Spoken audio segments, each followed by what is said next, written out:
Hello and welcome to this episode. I have been dying to do this episode because that means to me that the chopped L300 is kind of near complete. Well, there's still a lot to do to it, but that'll come in later episodes. Today we're at a pretty famous or well-known Tasmanian four-wheel drive track. This road here leads out to Jeffreys. And no, we are not bush bashing the freshly built chopped L300. Today is going to be all about a full rig rundown. So grab a drink, put your feet up, and let's get into it.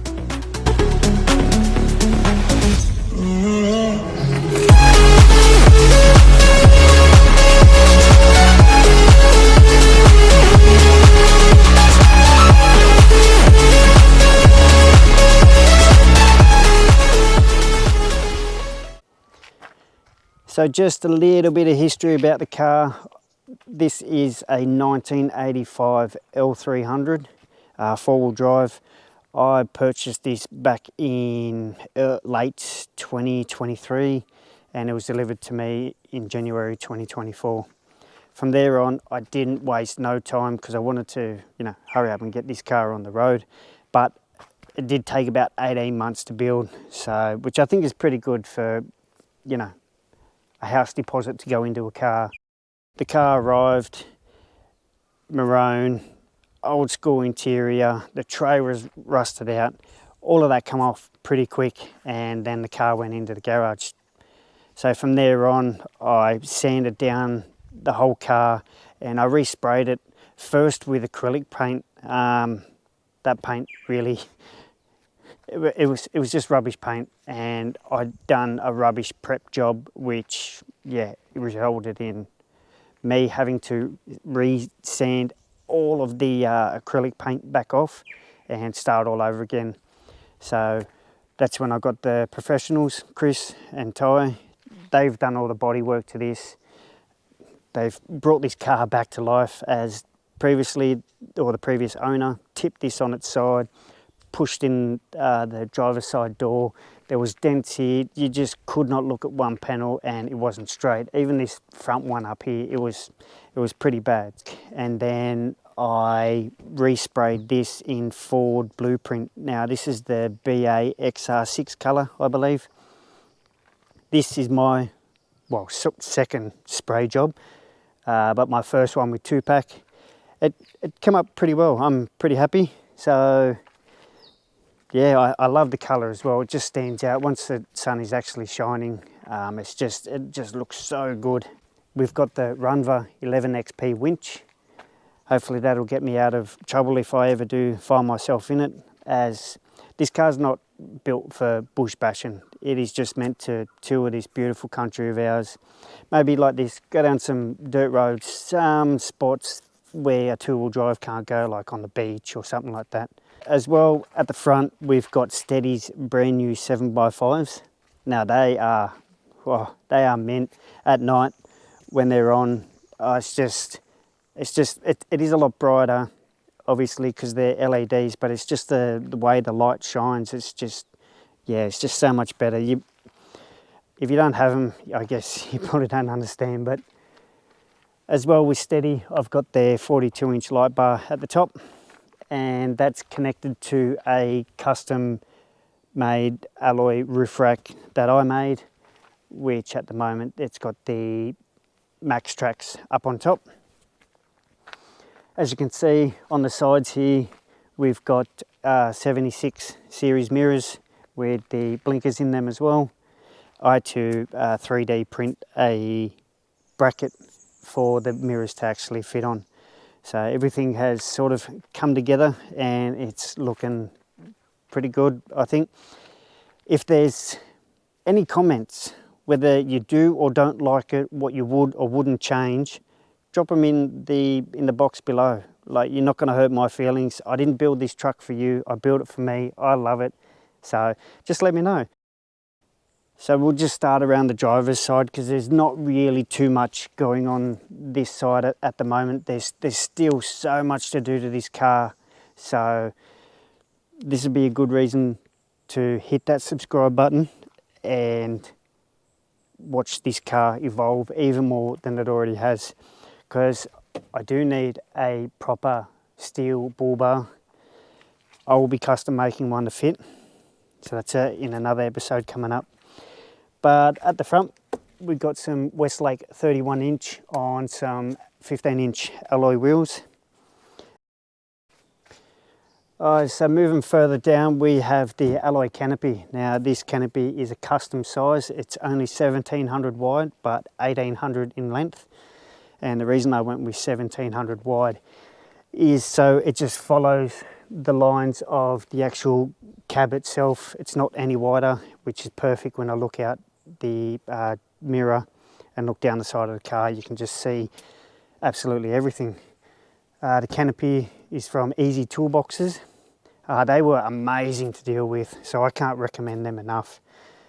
With the toolbox, I also purchased the under tray toolboxes 1100 at the front, and this is a custom size 576 or something like that.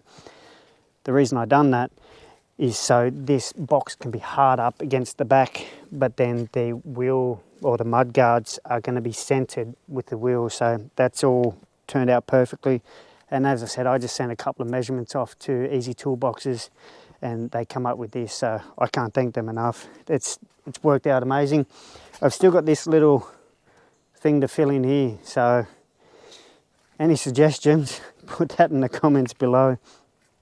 Because what I really do want in the end is, say on this side, like a hose reel off the air compressor, but I need like a flap or something to hide it all. I think that's where I'm going.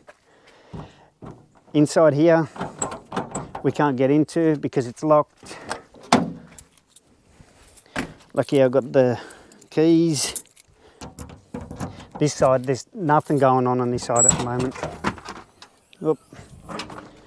So yeah, I've just got some storage boxes in there. Got a room for the Julka, gotta go.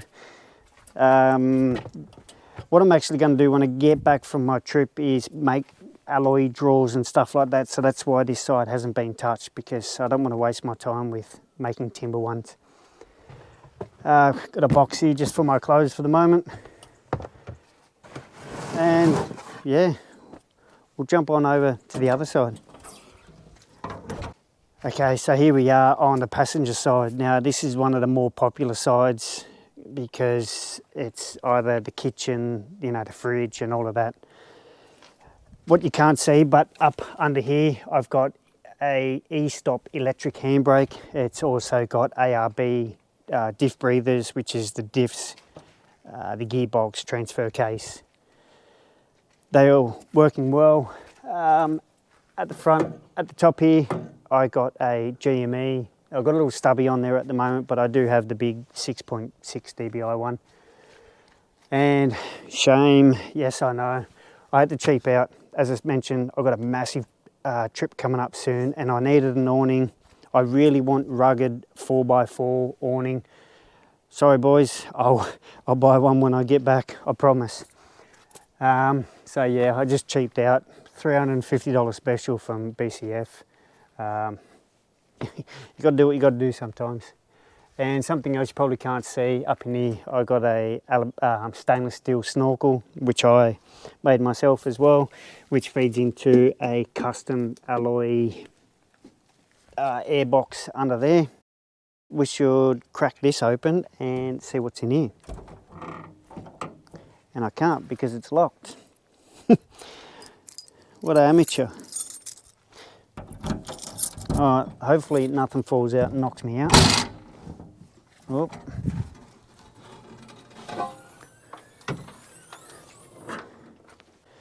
Alright, here we are with the passenger side canopy.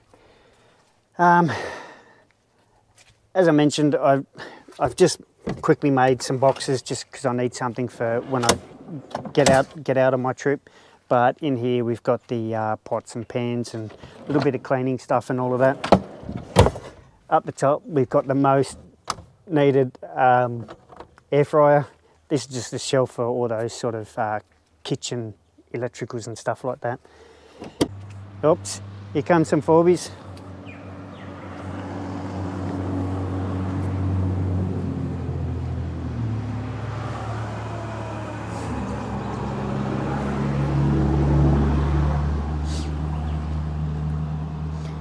They're going out for a bush bash.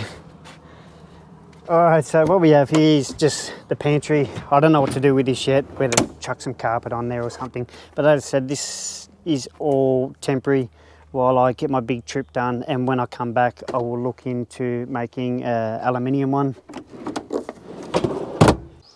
What we also have is a slide drop down. Now, I made this slide drop down myself. This suits the 95 litre Dometic.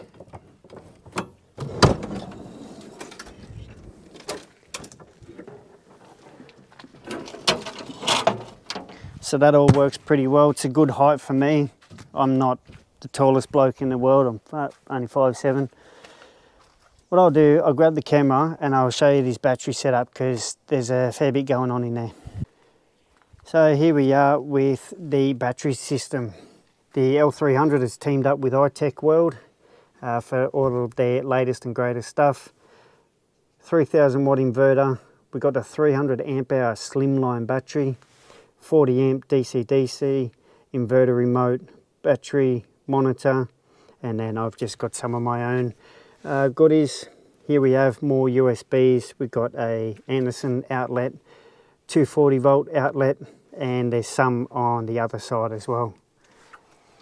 Along with the battery system,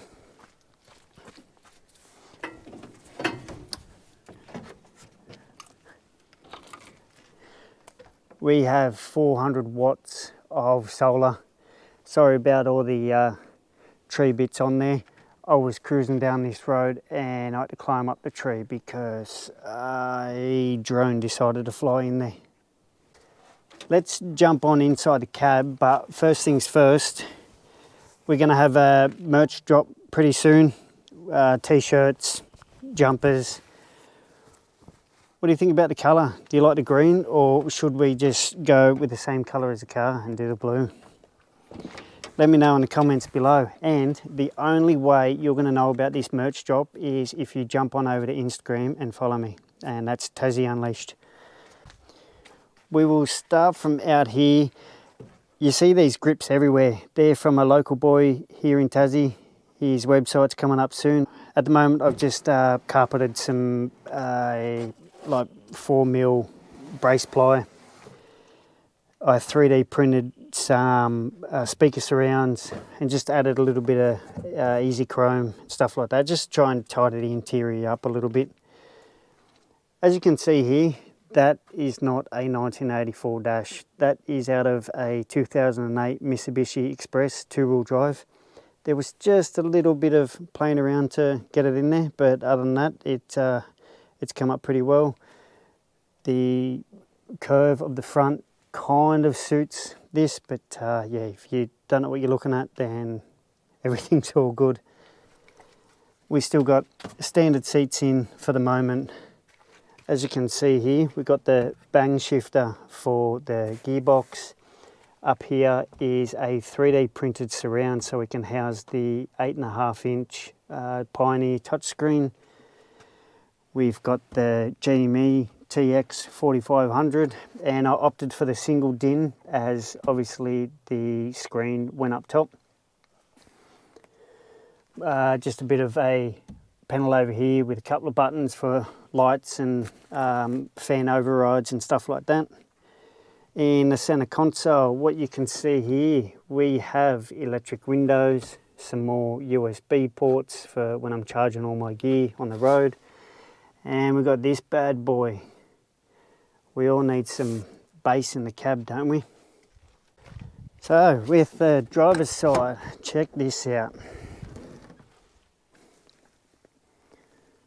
Yes, that is a Haltech IC7 dash. That takes care of all the sensors and stuff like that, so it's good to keep an eye on everything, especially with this engine conversion. At the front here, we just got a couple of switches for fan overrides and stuff like that as well. And the best of the best, quad lock. I love that thing. Same thing on this side, just the Get a Grip handles and the 6.5 inch speakers. But as well in here, we've got 4.5 inch. That's probably about all on this side. Here we are, all the sponsors. As I said, cannot thank you guys enough. Without you guys, this car would not be what it is till today. So the engine was a major thing to think about. As I said, this is built for touring. So I wanted the power, as it's probably carrying a little bit extra weight.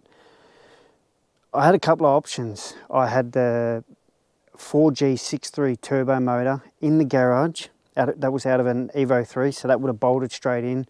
Or what I went with, which is a Buick V6 3.8 litre Series 1 motor out of the V8 Commodore. Now, I went with this over the other one just due to the price. Now, to rebuild the 4G 6.3 would have cost a bit more because obviously it would add custom headers, turbo, exhaust, front mount cooler, the electrical, the computer, dyno, all of that stuff. So that, now as I think of it, I wish I did it, but I didn't. So here we are. Check this out. As I said, VN 3.8 litre V6 Commodore motor. It goes pretty well. Its biggest downfall is the actual gearing on the car. This is still the standard L300 gearing, so that's a 4.875, and the Commodore come out with the 3.08, I believe. We'll work on that gearing when we get back from the trip. At the moment, we're on the highway, maximum 90 kilometers an hour, and we're up at 2,500 RPM. It's not good. Here we are down the backside. Now, as well with the alloy canopy, I bought the 20 litre jerry can holder and the 9 kilo gas bottle holder. I did make up the spare wheel carrier myself. What I did do was leave a couple of 100 mil left on the tray, so these holders can sit on the tray instead of, I've seen a lot of cars with the alloy canopies right up at the back, and then these things are just sitting there on the edge, holding on for dear life by a couple of screws. So, and like with the spare wheel as well, I wanted the weight of that sitting down on the tray. I probably could have went 150 mil more with the canopy, but it is what it is at the moment.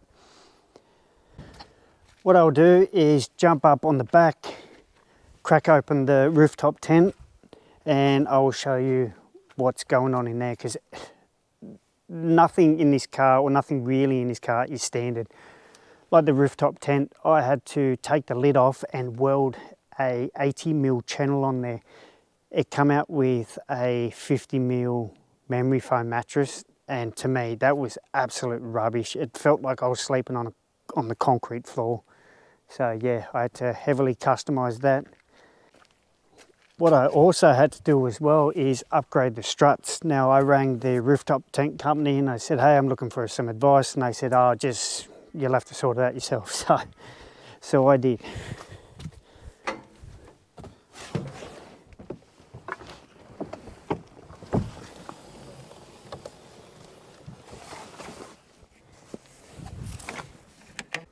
So there we have it. Other than that, it's a pretty good tent so far. I will be upgrading. I did see a company that brought out a tent standard with 100 mil mattress that can fit your ladder and all the other goodies. So at the moment, because I've customized that, I can fit the ladder, a doona, a sleeping bag, a pillow, 12-volt electric blanket, and a 100 mil mattress.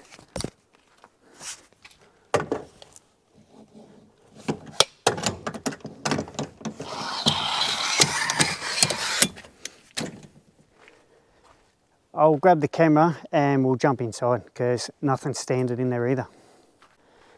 Oh, here we go. So as I mentioned, it's got the Doona sleeping bag. Whoop, my electric blanket's not in there. But 100mm mattress. With this rooftop, yeah, it is pretty good. It is what it is. So what I've also done is made up my own charge box. I've got more USBs, and then I've got 2 SIG sockets. One is for the light, and what I did was put a LED dimmer on there from another company, and which brightens that right up.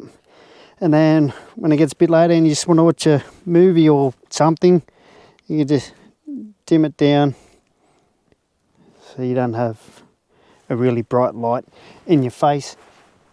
And this one does have the white and orange, but I've never had to use the orange up here when you're just about ready to go to sleep. So throughout this video, you're probably wondering, where in the world is your kitchen? Now, I've seen a lot of people have it inside the canopy. Mine is not in there because I wanted to free up a lot more room. And as well, when I see a lot of kitchens inside canopies and they pull out all their drawers and fold this out, and sometimes bench tops are like chest height. Now, I don't really understand that. I suppose, I don't know, each to their own. But I wanted to build something that hasn't been seen before, and something that suits my height and is like a big area. So that's why I come up with the rear drawer kitchen. Now, I know a lot of people use the rear drawer for spare parts and tools and stuff like that, but that's where the passenger side area is for me.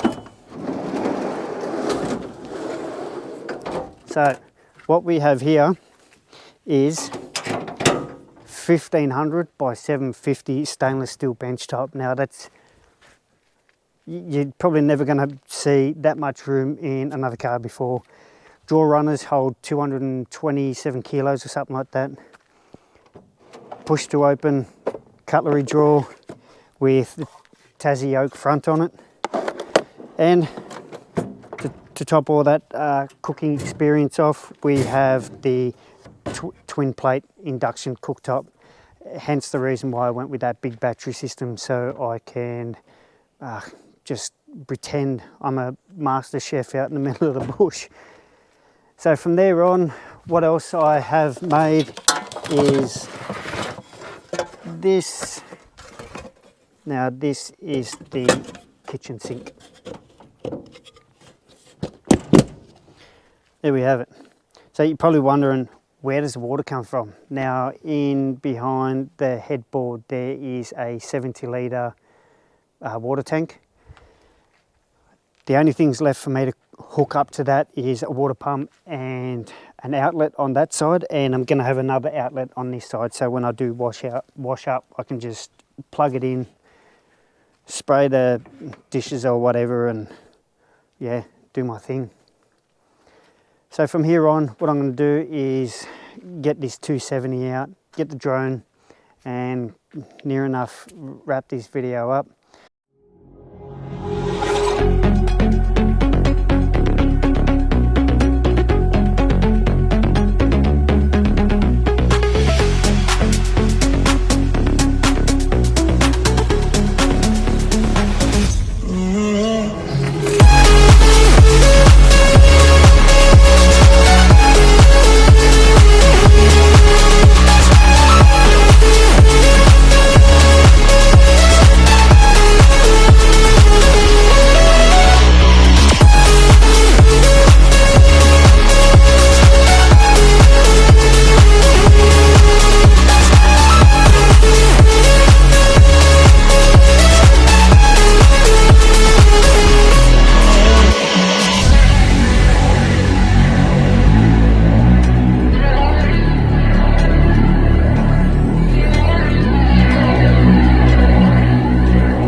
So a massive thanks if you're still here at the end of the video. We're going to wrap this one up here.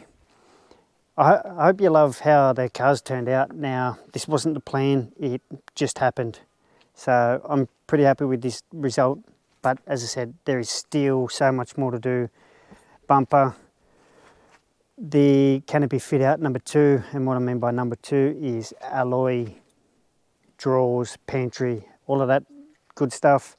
And there's a couple of things to tidy up in the interior. Now, I didn't get time to do that to a professional level before I had to get it engineered and registered and all of that stuff. So as I said, massive thanks for watching. You know what to do: like, subscribe, jump on Instagram to follow my massive journey. And there's a lot of behind the scenes stuff that I do on there that I just don't post on the tube. So I'll pack this up and I'll see you on the next one.